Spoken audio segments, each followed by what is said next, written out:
Provisional Government of the Irish Republic, to the people of Ireland, Irish men and Irish women, in the name of God and of the dead generations from which she receives her old traditions of nationhood.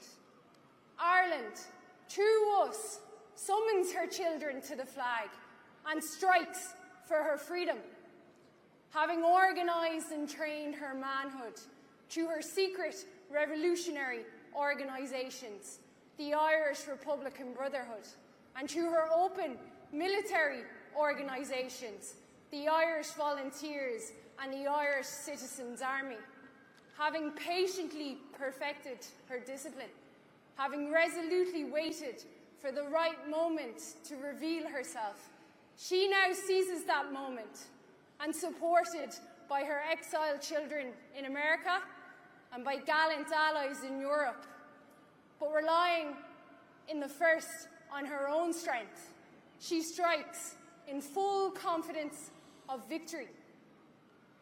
We declare the right of the people of Ireland to the ownership of Ireland and to the unfettered control of Irish destinies, to be sovereign and indefeasible.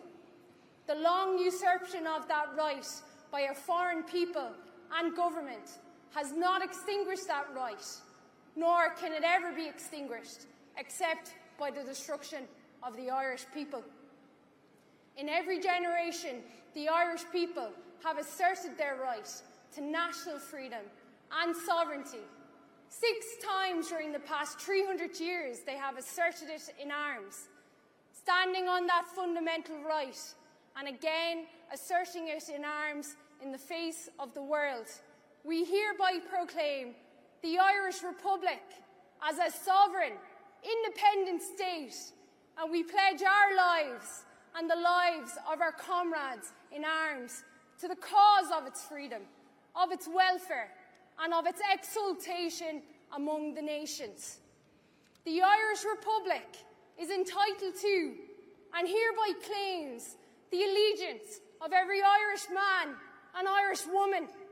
The Republic guarantees religious and civil liberties, equal rights and equal opportunities to all of its citizens, and declares its resolve to pursue the happiness and prosperity of the whole nation and all of its parts, cherishing all the children of the nation equally and oblivious of the differences carefully fostered by an alien government, which have divided the minority from the majority in the past.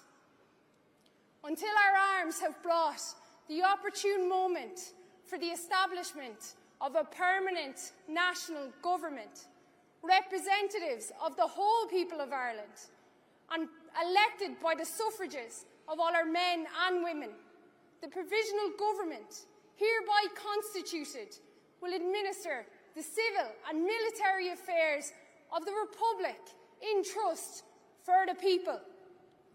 We place the cause of the Irish Republic under the protection of the Most High God, whose blessing we invoke upon our arms.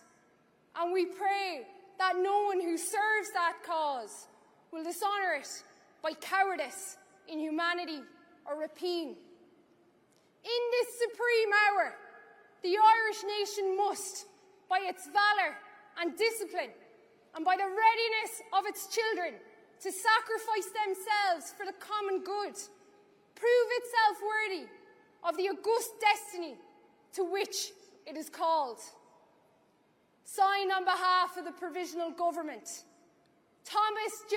Clarke, Sean McDermott, P.H. Pearce, James Connolly, Thomas McDonough, Eamon Kent, Joseph Plunkett.